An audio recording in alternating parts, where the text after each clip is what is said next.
Yeah, of course the phone cut off, but like I said, as far as Abu Ubaidah ibn Jarrah, they were saying like he had a sect from Khalid's army, and then he went and marched into Jordan, as far as Ma'ab, and fought with the people there.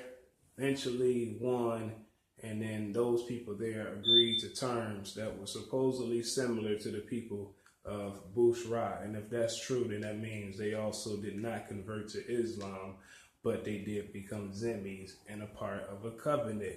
That's pretty much all as far as the chapter. The next one they go into what happened as far as the battle of Aj and Nadain that I mentioned 2 chapters before this one.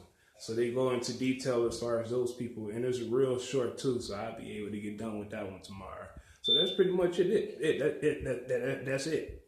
As far as what took place according to this chapter. Now, I had looked that up like I always normally do. This is when I go into my commentary.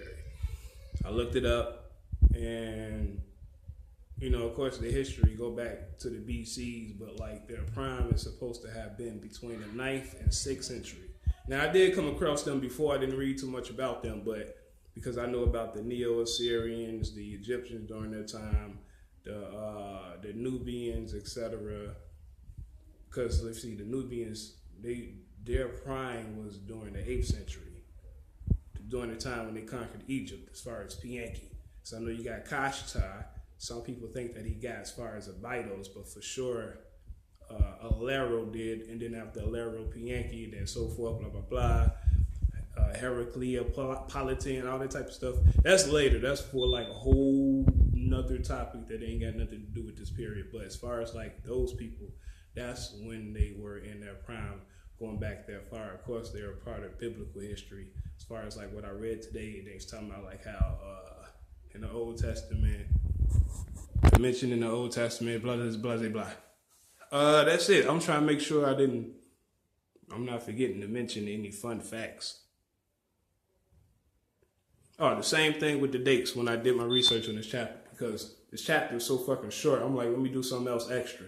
So I went back and double checked all the dates that I pointed out before this chapter. Everything is still in the court. Only thing is, as far as like the month of Rubai, and in the last chapter, when Khalid ibn al-Walid and them pushed out from either al-Hira or an al-Tamur, whichever one accepts. But that was supposed to have been during the month of Rubai. So when I checked, you got 2 months of Rubai. You got Rubai al-Thani, and then you got Rubai al-Awad. So al-Thani would be from June to July. Awad would be from May to June. So it's like, okay, either one of those months, it still doesn't contradict what I said as far as like, how the fuck is he leaving out after the fact? Yet he attacked the people of Marj Rahit in April 24th, June 34th. So I double checked that as far as Damascus. Like in the last chapter, I was saying he didn't say too much as far as like how Khalid got acquainted with everybody. But when I did my Wikipedia research, an article came up called something Damascus being besieged or whatever. But anyway, it's supposed to do when Damascus first got conquered by the Muslims.